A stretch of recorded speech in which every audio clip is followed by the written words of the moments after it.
ሰላም ጤና ይስጥልኝ።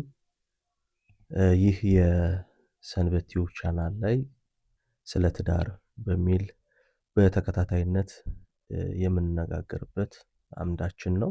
ለማስታወስ ያክል ባለፈው ቪዲዮአችን አንድ ጉዳይ ተመልክተን ነበረ። ትዳር ስለሚጠይቀው ኃላፊነትና የኛ ዝግጁነት ምን ይመስላል? በተለይ ደግሞ ትምህርት የሚያስፈልገው ጉዳይ እንደመሆኑ ሁላችንም ወንድ እንደመሆናችን ባል ትሆናለህ፣ አባት ትሆናለህ፣ ሴት እንደመሆን ደግሞ ሚስት ትሆኛለሽ፣ እናት ትሆኛለሽ ተብሎ የተሰጠን ምንም አይነት ትምህርት ባለመኖሩ የተነሳ ትዳር ውስጥ ገብተን ልንወስደው የሚገባውን ኃላፊነትና ልንሰጠው የሚገባውን ትኩረት ባለመስጠታችን ትዳራችን በብዙ መንገድ እየተፈተነ እንዳለ አንድ ምሳሌ አንስተን ለማየት ሞክረን ነበር። ዛሬ ደግሞ አንድ አሳዛኝ ታሪክ የጋራ እናደርግና ከታሪኩ የምንወስደውን መሰረታዊ ሐሳብና ጭብጥ የጋራ እናደርጋለን። ባለፈው ሳምንት እንደምታስታውሱት ሁላችንም ልናውቀው የሚገባውን ነገር አውቀን፣ ልንማረው የሚገባውን ነገር ተምረን፣ ልንረዳው የሚገባውን ነገር ተረድተን የገባንበት አይደለም። ከዚህ የተነሳ ባል እንደ ባል ቤት ውስጥ ሊወጣው የሚገባውን ኃላፊነት በመረዳት እየተወጣ አይደለንም። ሚስት እንደ ሚስት በቤት ውስጥ ልትወጣው የሚገባውን ኃላፊነት በመረዳት እየተወጣች አይደለም። ከዚህ የተነሳ ትዳር ይህ ሲሆን ሁሉም በየድርሻው የየራሱን ኃላፊነት መወጣት ሳይችል ሲቀር ከፍተኛ ፈተና ውስጥ ይወድቃል የሚል አይተናል። አንዳንድ ጊዜ እነዚህን ፈተናዎች የኛ ትዳር ስለሆነ ብቻ ፈተናው እየገጠመን እንዳለ ልናስብ እንችላለን። ወይንም ደግሞ እንዳነሳ ነው ትክክለኛ ትዳር ውስጥ እንዳልገባን፣ ትክክለኛ ሰው እንዳልመረጥን ሊሰማን ሁሉ ይችላል። ይሄ ስለሆነ ሳይሆን በትክክል ትዳርን መረዳት ባለብን መንገድ ባለመረዳታችን የተነሳ እየተሰማን ያለ ስሜት እንጂ እንደዛ ስለሆነ አይደለም። በነገራችን ላይ ምድር ላይ ያለ ኑሮ እንደመሆኑ ጋብቻ ሆኖ ጋብቻው ውስጥ መለያየት ላይ ሊያደርስ የማይችል እንኳ ቢሆን ግጭቶች፣ አለመግባባቶች የሉበትም የሚባል ትዳር ሊኖር አይችልም። አለ ከተባለ ይህ ትዳር እዚህ ፕላኔት ላይ የሚኖር ትዳር አይደለም። ትዳር ሆኖ ሰዎች በጋራ የሚኖሩበት ሆኖ የማይግባቡበት፣ የማይተላለፉበት፣ የልዩነት ሐሳብ የማይንጸባረቅበት ትዳር እዚህ ዓለም ላይ እስካለ ድረስ ሊኖር አይችልም። ምክንያቱም አብረን እየኖርን ያለነው ሰዎች ነን። እንግዲህ እንዴት መሰላችሁ ማሰብ ያለባችሁ? እኔ ሚስቴን ከማግባቴ በፊት ባሉት ዓመታት የኖርኩባቸው ቤተሰቦቼ፣ ያደግኩበት አካባቢ፣ እየተማርኩ ያለፍኩበት የትምህርት ሁኔታ የኔን ማንነት የመቅረጽ ከፍተኛ ሚና አለው። ልክ እንደዚህው የኔን ባለቤት ያደገችበት ቤተሰብ፣ አካባቢዋ፣ እየተማረች ያለፈችው ትምህርት ማንነቷን የመቅረጽ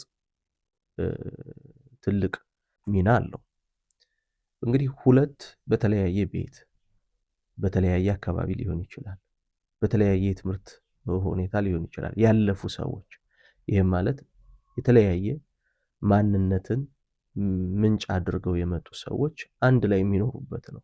እንኳን አይደለም በተለያየ ቤት አድገን፣ በደንብ አስተውሉት፣ እንኳን በተለያየ ቤት አድገን እንደ እህትና እንደ ወንድም አንድ ቤት አድገናል ብለን እንኳ አስበን ሳንጋጭ አንኖርም ማለት አንችልም። አብረን ካደግናቸው፣ አብረን ከኖርናቸው የስጋ ዘመዶቻችን እህትና ወንድሞቻችን ጋር እንኳ የሐሳብ አለመግባባቶች፣ ልዩነቶች፣ ግጭቶች ሊኖሩ ይችላሉ።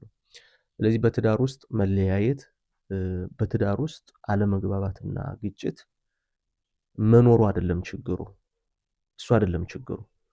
የለም የሚልም ሰው ካለ ያ ትዳር እዚህ ዓለም ውስጥ እየተኖረ ያለ ትዳር አይደለም፣ ወይ ደግሞ ውሸት ነው የሚሆነው፣ የውሸት ኑሮ ነው የሚሆነው። ጤናማ ያልሆነው ነገር ምንድን ነው ካለ ግን ችግሮችን የምንፈታበት መንገድ ነው መጤን ያለበት። ጤናማ ያልሆነ መንገድ የሚባለው ችግር መኖሩ ሳይሆን ችግር የምንፈታበት መንገድ ነው። ታዲያ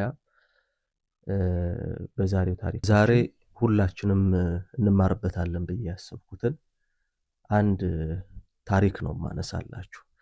ከታሪኩ በርካታ ነገሮችን እንወስዳለን። እንደ ጥቅል ግን የተወሰኑ ነጥቦችን እናይበታለን። ታሪኩ እውነተኛ ታሪክ ነው። እኔ የሰማሁት ሳይሆን ራሱ የጋብቻው ዕለት የተገኘሁበት ጋብቻ ነው። ጋብቻው የተፈጸመውም ጋብቻው በስርዓተ ተክሊል ነው። እንደምታውቁት በቤተክርስቲያናችን ጋብቻ በሁለት መንገድ ነው የሚፈጸመው። አንዱ የማዕስባን ጋብቻ ይባላል። ከዚህ በፊት ግንኙነት የነበራቸው ሰዎች የሚፈጽሙ ሲሆን፣ ሁለተኛው ደግሞ በስርዓተ ተክሊል የሚፈጸመው ነው። እሱ ደግሞ ድንግልናቸውን ጠብቀው ለኖሩ የሚፈጸም ስርዓት ነው እና የሚገርማችሁ ይሄ ጋብቻ የተፈጸመው በዚህ በተክሊል ስርዓት ነው። በቤተ ክርስቲያን ስርዓት የተፈጸመ ጋብቻ ነው። ጋብቻው ምናልባት እናንተ ይህን ታሪክ ስነግራችሁ ፍችን በሚመለከት የምታውቋቸው የሳምንት፣ የወራት፣ የዓመት ዕድሜ ያስቆጠሩ ጋብቻዎች ሊኖሩ ይችላሉ። ይሄኛውን ግን ታሪክ ልዩ የሚያደርገው በተጋቡበት ዕለት ፍቺው የተፈጸመበት ታሪክ ነው። ታሪኩ ብዙ ታሪኮች ልትሰሙ ትችላላችሁ። ፍችን በሚመለከት ምናልባት በሳምንታት ወይ በወራት ወይ በዓመት ዕድሜ ውስጥ ተለያዩ፣ ተፋቱ ሲባል ልትሰሙ ትችላላችሁ። እኔ ዛሬ ግን የማጋራችሁ ጋብቻው በተፈጸመበት ዕለት ፍቺ ስለተፈጸመበት የትዳር ህይወት ነው የማወራችሁ። የታሪኩ ክስተት አጋጣሚ ሁሉንም ሰው ያሳዘነ ነው። ምን ተፈጥሮ ነው? ከታሪኩስ ውስጥ የታሪኩ አስፈላጊነት ወይንም ደግሞ እኛ የምንማረው ትምህርት ምንድን ነው የሚለውን በደንብ እስከ መጨረሻው ከተከታተላችሁም ታገኙታላችሁ። እንደ አጋጣሚ ይህ ታሪክ እኔ ሰምቼው የማወራው ታሪክ አይደለም። ሁነቱ ላይ ነበርኩ። የጋብቻው ዕለት የጋብቻው ስርዓት ላይ አብሬ የተሳተፍኩበት የተገኘሁበት ጋብቻ ነው። ቦታውን አልነግራችሁም፣ የሰዎቹንም ማንነት አልነግራችሁም። እንዲሁ ግን ታሪኩን በደንብ ነግራችኋለሁ ምን እንደሆነ። የታሪኩ አጋጣሚ እንዴት መሰላችሁ የተፈጠረው? ሁኔታው እንዴት መሰላችሁ የተፈጠረው? ጋብቻው የተፈጸመው በስርዓተ ቤተክርስቲያን በስርዓተ ተክሊል ነው። እንግዲህ በቤተክርስቲያናችን እንደምታውቁት ጋብቻ የሚፈጸምባቸው ሁለት መንገዶች አሉ። የማዕስባን ጋብቻ የሚባል አለ። ድንግልናቸውን ላልጠበቁ በሚስጥረ ቁርባን የሚፈጸም ስርዓት አለ። ሁለተኛው ደግሞ ደናግላን የሚፈጽሙት የተክሊል ስርዓት አለ። ይህ ምን ማለት ነው? ቤተክርስቲያን በድንግልናቸው ጸንተው ለኖሩ ልጆቿ የድንግልናቸው ምልክት የሆነውን ሽልማት አክሊል በማቀዳጀት ያንን ስርዓት የምትፈጽምበት የደናግላን የሚፈጽሙት ነውና ስርዓቱ የተፈጸመው በዚህው በሁለተኛው ደናግላን በሚፈጽሙበት በከበረው ስርዓት ነው። ደናግላን በሚፈጽሙበት የተክሊል ስርዓት ነው የተፈጸመው ጋብቻው። ይህም ሲፈጸም አብሬ ነበርኩኝ እኔ። ምክንያቱም በተወሰነም ደረጃ ቢሆን በአገልግሎት በተለይ ሴቲቱን አቃት ስለነበር በዛ የተነሳ በጋብቻው ከሌሊቱ ስርዓት ጀምሬ እንድሳተፍ ጥሪ ስለቀረበልኝ ተገኝቻለሁ እና የጧቱ ስርዓት ተፈጸመ። ቤተክርስቲያን የሌሊቱ ስርዓት ተፈጸመ። የቁርባኑም ስርዓት ተፈጸመ። ጧት ላይ መርሃ ግብር ቤተክርስቲያን ላይ ያለው መርሃ ግብር፣ ቤትም ላይ ያለው መርሃ ግብር የጧቱም የከሰዓቱም በጣም ደስ በሚል ብዙ ዘማሪያን ለአገልግሎትም የተጠጋች አገልጋይም ስለነበረች ልጅቱ ብዙ ዘማሪያን ብዙ አገልጋዮች የነበሩበት ጋብቻ ነው ጋብቻው። ታዲያ እንደ አጋጣሚ ሆኖ ሁላችንም ማታ ወደ ቤታችን ከሄድን በኋላ በነጋታው የሰማነው ነገር ግን ሁላችን ያስደነገጠ ነበር። ማታ እኔ ያው ቦታው ሩቅ ስለነበር ሰርጉ የተፈጸመበት መመለስ ስለነበረብኝ ማምሸት አልቻልኩም። ለካ ምሽት ላይ የተፈጠረ አንድ አስደንጋጭ ነገር አለ። እሱ ምንድነው? በአካባቢው ባህል ባል ለሚስቲቱ ለሚያገባት ሴት አስቀድሞ የሚያደርጋቸው ነገሮች አሉ። እንደ ልብስ እና እንደ ጌጥ እንደ ወርቅ ማለት ነው፣ ጥሎሽ ማለት ነው። ሴቲቱ የምታጌጠው ባሏ በጥሎሽ መልክ በሰጣት በዛ ልብስና ጌጣጌጥ ነው በሰርጓ ዕለት የምታጌጠው። ይሁን እንጂ በባልየው በኩል እንዲህ አይነት ዝግጅቶች ስላልነበሩ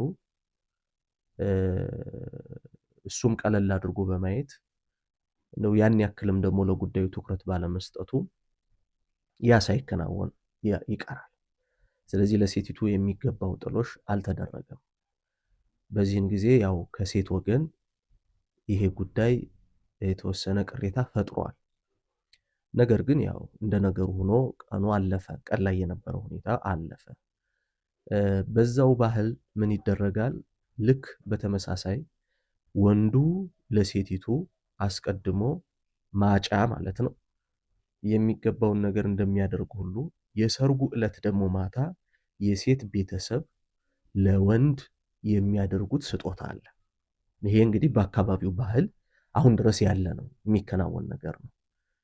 እንደ አጋጣሚ ግን ትልቅ እህቷ ስለነበረች እሷን የምትድራት እሱ ያንን ባለማድረጉ የተነሳ እችም የልጅቱ ትልቅ እህት ወይንም የልጅቱ ቤተሰብ ተመሳሳይ እሱን ችላ ብለውታል። እነሱም ይሄን ጉዳይ ምን አላደረጉም? ለወንዱ የሚገባውን ይህንን ስጦታ አላዘጋጁም። በብር ሊሰጥ ይችላል፣ በመሬት በቤት ሊሰጥ ይችላል ስጦታው። ይሄ የሚከናወነው ግን የወንድም የሴትም ቤተሰብ ባለበት ነው። ይህን ድርጊት ደግሞ በተቃራኒው ማን ይጠብቃል? የወንድ ቤተሰብ ይጠብቃል። ለወንዱ የሚሰጠውን ስጦታ የወንድ ቤተሰብ ይጠብቃል። ግን በዕለቱ የተፈጸመው ነገር ይህ አልሆነም። ወንድየውም ይሁን የወንድ ቤተሰብ እየጠበቁት ያለው ስጦታ ሳይከናወን ቀረ። በዚህን ጊዜ የወንድ ቤተሰብ ክብራችን ተነክቷል፣ ክብር አልተሰጠንም በሚል ምሽት ላይ የሰርጉ መርሃ ግብር ሳይጠናቀቅ ሁሉም ተነስተው ተሰልፈው ይወጣሉ፣ ከሰርጉ ማለት ነው። የዚህን ጊዜ ባልም ይነሳና ከሚስት ጋራ እንግዲህ አንድ ሁለት ቃላት ይለዋወጣሉ፣ የማይሆን ነገር ይነጋገራሉ። ባልም በቤተ ክርስቲያን በስርዓተ ተክሊል ያገባትን ሚስቱን ወዲያውኑ በይፋ ገና ከዳሱ እንኳ ሳይወጡ ሰው ሳይበተን ያችን ሴት ትቷት ሄደ። እንግዲህ የዕለት ሙሽራ ሆኑ ማለት ነው። የዕለት ሙሽራ በሆኑበት በዛው ዕለት ተለያዩ። በእኛ አካባቢ ምን ይባላል? የሰማንያ ቀደዱ ይባላል አይደል? 80 ቀደዱ ጋብቻ የ80 ቃል ኪዳን ነው ይባላል። ምን ማለት ነው? መዝሙረኛው ቅዱስ ዳዊት የሰው ልጅ ዕድሜ 70 ቢበዛ 80 ነው፣ ከዚያ ወዲህ ያለው ድካም ነው ብሎ ተናግሯል። ስለዚህ አሁን የሰው ልጅ የህይወቱ ፍጻሜ 80 ተብሎ ስለተነገረ ጋብቻ እስከ ህይወት ፍጻሜ አብረው ሊኖሩበት የሚገባ ሲሆን አብረው መኖር የማይችሉበት ሁኔታ ሲፈጠር ሲለያዩ 80ቸውን ቀደዱ ይባላል። እነዚህ ሰዎች ግን አንዲት ዕለትን መሻገር አልቻሉም። አንዲት ዕለት የዕለት ሙሽራ ሆኑ፣ በዕለት ጋብቻቸው ተጠናቀቀ። ሰርጋቸው፣ አንድነታቸው በዕለት ፈረሰ። በጣም የሚገርመው ይህንን የሰማነው በነጋታው ነው። ጉዳዩ ሁላችንን የሚያሳዘነ ታሪክ ሆኖ አልፏል።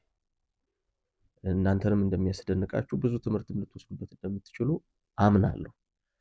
ብዙ ጊዜ ጋብቻን አጽንቶ የሚያቆየው ጋብቻን የምንፈጽምበት መንገዱ ይመስለናል። ምን ማለት እየፈለኩ መሰላችሁ? አንድ ሰው ለምሳሌ በሚስጥረ ቁርባን በስርዓተ ተክሊል ተጋባ ማለት አይለያይም። እንደውም አንዳንድ እህቶች ፍችን ከመፍራት የተነሳ መቁረብን ላለመለያየት ዋስትና አድርገው የሚወስዱ ይኖራሉ። በተለይ በእህቶች ይሄ ፈጽሞ ስህተት ነው።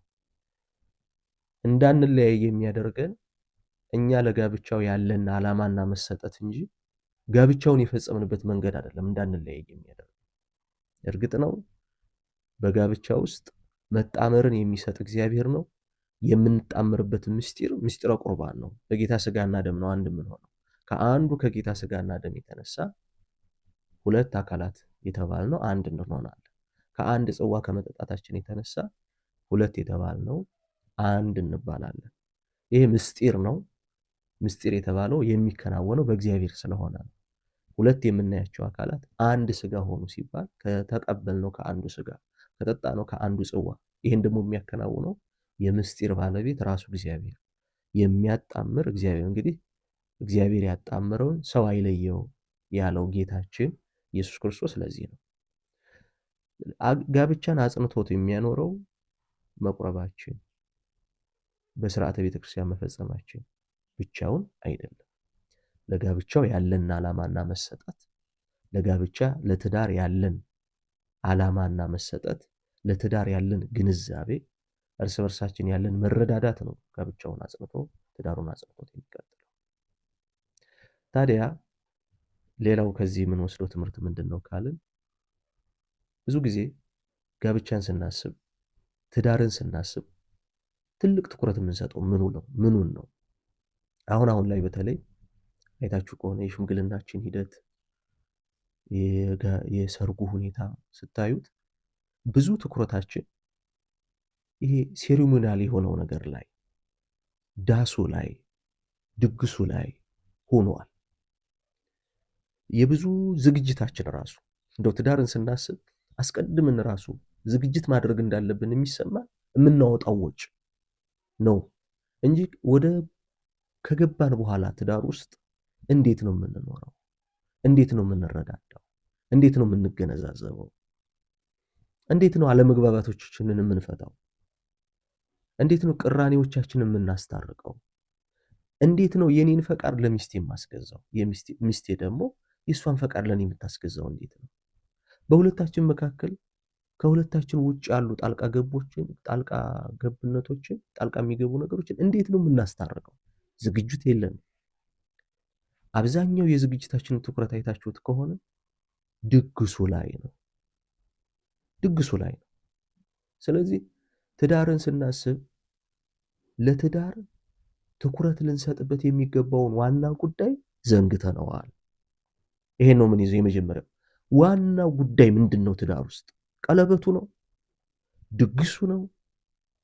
ወይስ በሁለቱ አብረው በሚኖሩት አካላት መካከል ያለው ግንዛቤ፣ መረዳዳት፣ አንድነት ነው ዋናው መሰረታዊ ጉዳይ የሚለው መጤን አለበት። አሁን እየተረሳ ነው። እየተረሳ ነው። አሁን ለወንድሞች በጣም ፈታኙ ነገር ትዳርን ሲያስቡ የቀለበት ጉዳይ ነው ፈታኙ ጉዳይ። ምክንያቱም አሁን 1 ግራም ወርቅ ስንት እንደደረሰ ይታወቃል። ሴቶቻችን ባል ሲያስቡ አሁን ራሳቸውን የሚያነጻጽሩት መቼም የሶሻል ሚዲያ ዘመን እንደመሆኑ ሽምግልናዋ በጣም ትልቅ ሆኖ ስለተከበረላት አንዲት እንስት ወይንም ጎረቤታቸው ወይንም አንድ ወንድ እንዲህ አደረገ እንዲህ ስጦታ ላከላት ስለተባለችው ልጅ ያስቡና ምርጫቸው የተዛባ ይሆናል። ስለዚህ ትልቁን ጉዳይ ትዳርን ስናስብ ትኩረት ልንሰጥበት የሚገባውን ጉዳይ ዘንግተነዋል። አሁን እነዚህ የዕለት ሙሽሮች በተጋቡበት ዕለት ያውም በቤተክርስቲያን ስርዓት ተጋብተው በዛው ዕለት አንድ ቤት እንኳን መኖር ሳይጀምሩ ትዳራቸው በአንድ ዕለት እንዲፈርስ ያደረገው ነገር ምንድነው ካለ፣ አንደኛ ቤተሰብ፣ ሁለተኛ እነሱ የሰጡት ትኩረት ለምንድን ነው የሚለውን ጥያቄ ስናነሳ የሚስትም ወገን የጥሎሽ ጉዳይ ነው፣ የባልም ወገን የስጦታ ጉዳይ ነው እንጂ ባል ለሚስት ከስጦታዎች ሁሉ በላይ ውድ ስጦታ ሆኖ ራሱን እየሰጠ እንደሆነ ሚስትም ለባል ከስጦታዎች ሁሉ በላይ ውድ ስጦታ ሆና ለባል እየተሰጠች መሆኑ ያስተዋለ የለም። ስለዚህ ትዳሩ የጥቅም አብሮነት እንጂ የህይወት አጋርነት መሆኑ ቀርቷል ማለት ነው። የጥቅም አብሮነት ምን ጥቅም አገኝበታለሁ ወይንም ደግሞ በዚህ ጥቅም የተነሳ ክብሬ ተነክቷል፣ ይሄ ባለመንደሩ የተነሳ ክብሬ ተነክቷል የሚል ተልካሻ ምክንያት መነሻ ሆኖ ያ ትዳር እንዳይሆን አድርጎታል። መኖር ሳይጀምሩ የፈረሰ ትዳር ነው። መኖር ሳይጀምሩ አንድ ቤት የዕለት ሙሽራ በሆኑበት ዕለት የፈረሰ ትዳር ነው እና ምንድነው ትኩረት እያደረግን ያለ ነው የሚለው በጣም ትኩረታችንስ ድግሱ ላይ ብልጭልጩ የሚታየው የሚያልፈው እንደው አስቡት። የአንድ ቀን እኮ ግርግር ነው እንግዲህ ትዳር ላይ የድግስ ጉዳይ የዚህ የሰርግ ጉዳይ የአንድ ቀን ጉዳይ ነው። ትዳር ብለን ስናወራ ግን እያወራን ያለ ነው ከአንድ ቀን በኋላ በጎጇችን በዘላቂነት የማያቋርጠውን የአብሮነት የቃል ኪዳን ጉዞ ነው የምናወራው። ትዳር ስንል ሰርግ ስንል ምናልባት ወደዛ ለመግባት የምናደርጋቸውን እነዚህን ዝግጅቶች ሊሆን ይችላል። ዋናው ግን የትኛው ነው? ከገባን በኋላ የምንኖረው ኑሮ ነው ዋናው ወይንስ ደግሞ ከመግባታችን በፊት ያለው የዕለት ብልጭልጭ የድግስ የታይታ ከማናንሽ ባይነት ነው የሚለው በደንብ መጣናት አለበት። ታዲያ ይህን ምን አደረገ? ትኩረታችንን ልናደርግበት የሚገባው ዋናው ጉዳይ ትዳሩ ሲሆን ማለትም በአብሮነት ከገባን በኋላ በቤታችን እንዴት መኖር እንዳለብን መዘጋጀትና ማሰብ ሲገባን አብዛኛው የትዳርን ስናስብ የትኩረታችን ማዕከል ለምን ድግሱ ሆነ ካልን አሁንም ቢሆን ስለ ትዳር ያለን አመለካከት ውስንነት የፈጠረው ይህን በደንብ መረዳት አለብን፣ ማመንም አለብን። ከመግባታችንም በፊት ገብተንም ቢሆን ያለማቋረጥ ተመልሰን ልንማረው የሚገባ ትምህርት የጋብቻ ትምህርት ነው። በተለይ ደግሞ ክርስቲያን እንደመሆናችን አንድ ባል የባልነቱ መለኪያ ምንድነው? አንዲት ሚስት የሚስትነት መለኪያዋ ምንድነው? የሚለውን በደንብ መረዳት አለብን። ስለዚህ በዚህ በዛሬው ቆይታችን የምንወስደው ግንዛቤ ምንድነው ካልን ትዳርን ስናስብ ትኩረት ልናደርግበት የሚገባው ዋናው ጉዳይ ወደ ትዳር ከገባን በኋላ በአብሮነት ለምንጓዘው ለዚህ ረጅም የቃል ኪዳን ጉዞ እንዴት ባለ መንገድ መኖር እንዳለብን፣ መግባባት እንዳለብን፣ ራሳችንን ለሌላው ሰው እንዴት ባለ ኃላፊነት ማቆም እንዳለብን፣ ባል ልሆን ነው ምንድነው የባልነት ኃላፊነት፣ ሚስት ልሆን ነው ምንድነው የሚስትነት ኃላፊነት፣ ደግሞ እኮ ተጨምሮ አባት እንሆናለን። በቅጡ የባልነት ኃላፊነትን ሳንወጣ የአባትነት ኃላፊነት ይጨመራል። በቅጡ የሚስትነትን ኃላፊነት ሳንረዳው እናቱ እንሆናለን። በጣም ድንግርግር ያለ ህይወት ነው የሚሆነው። በደንብ አስተውሉት። ድንግርግር ያለ ምክንያቱም ሁሉም ነገር ዝም ብሎ የልምድ ኑሮ የድንግዝግዝ ኑሮ ነው የሚሆነው። ይሄ የዓላማ የእውቀት የመረዳት ሳይሆን የድንግዝግዝ ኑሮ ነው የሚሆነው ኑሯችን። ሳይገባን ባል እንሆናለን፣ ሳይገባን አባት እንሆናለን፣ ሳይገባን ሚስት እንሆናለን፣ ሳይገባን እናት እንሆናለን። ስለዚህ ዝም ብሎ የልምድ ኑሮ ይሆንና በእውቀት በመረዳት መያዝ ያሉብንን ነገሮች በእውቀትና በመረዳት እንዳንይዛቸው እንቸገራለን። ስለዚህ በዛሬው በዚህ ፕሮግራማችን ያስተዋልነው ካለን ትኩረት የምንሰጥበት ጉዳይ ምንድን ነው? ጋብቻን ስናስብ ትኩረት የምንሰጥበት ጉዳይ ምንድን ነው የሚለው በደንብ መታሰብ አለበት። በተለይ አሁን ባለንበት ዘመን ለብዙ ወጣቶች በጣም ፈተና የሆነው ነገር ቤተሰብም ይሁን እህቶቻችን ጋብቻን ስታስቡ የምትሰጡት ትኩረት እዚህ ግርግሩ ላይ ድግሱ ላይ የሆነ ወንዶች ወንድሞቻችን ደፍረው ወደዚህ ህይወት ለመግባት በጣም ምጥ ላይ ናቸው ያሉት። ይሄን መረዳት ያስፈልጋል። በጣም ምጥ ላይ ናቸው። ስለዚህ ግዴታ ያልሆኑ ነገሮች ይቀራሉ። ለትዳር እንኳን አይደለም ድግሱ፣ ቀለበቱ ግዴታ ላይሆን ይችላል። ቀለበቱ ግዴታ ላይሆን ይችላል። ይሄን እያልኩ ያለሁት ወደ ትዳር ገብተው በትዳር ውስጥ ራሳቸውን ችለው ሊኖሩ የሚችሉበት መሰረት እስካላቸው ድረስ ነው እያልኩ ያለሁት። ይሄን ማለቴ መሰረታዊ ነገር አይኑር እያልኩ አይደለም። ግን ከመሰረታዊ ኑሯቸው ያለፈ ወደ ዕዳ ሊከት የሚችል ተጨማሪ ነገር የሚጠይቅ ጉዳይ ከሆነ መግባባትና ዋናው ጉዳይ ላይ ትኩረት ማድረግ ያስፈልጋል። ይህን መረዳት ያስፈልጋል። እስኪ አሁን ይሄን የምትሰሚ እህቴ ትዳርን ስታስቢ ትልቁ ትኩረትሽ ምንድን ነው? ይሄን የምትሰማስ አንተ ወንድሜ ትዳርን ስታስብ ትልቁ ትኩረት ምንድን ነው? ለምን ነው ትኩረት እየሰጠ ያለው? ይሄንን በደንብ ልናስብበት ያስፈልጋል።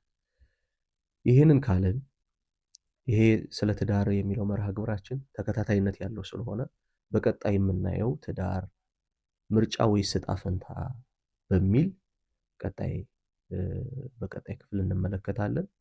እስከዛው እስኪ እናንተ ምን ይመስላችኋል? ትዳር ዕጣ ፈንታ ነው ወይስ ምርጫ ነው? ይሄ መርሃ ግብር ላገባን፣ በጋብቻ ውስጥ ላለን፣ ላላገባን፣ ወደ ጋብቻ ለመግባትም ዝግጅት ላይ ላለን ለሁሉም የሚጠቅም ነው። የጋብቻን መሰረት፣ የጋብቻን ዓላማ፣ በጋብቻ ውስጥ የሚፈጠሩ ችግሮችን እንዴት መፍታት አለብን የሚለውን በሰፊው እያየን የምንቀጥልበት ስለሆነ ለቤቱ እንግዳ የሆናችሁ ሰብስክራይብ በማድረግ ደግሞም ይህ መልእክት ብዙዎች ጋር ደርሶ እንዲጠቀሙበት ሼር እንድታደርጉ ጠይቃለሁኝ። ስለነበረን ጊዜ አምላካችን እግዚአብሔር ስሙ የተመሰገነ ይሁን። በቀጣይ በሌላ ርዕሰ ጉዳይ ስለ ትዳር የምናወጋው ወግ ይኖራል። ምን ተሰማችሁ? ምን ሐሳብ አላችሁ? ያላችሁን ሐሳብ አስተያየት በሐሳብ መስጫ ሳጥን ላይ ማስቀመጥ ትችላላችሁ። ሰላም ሁኑ።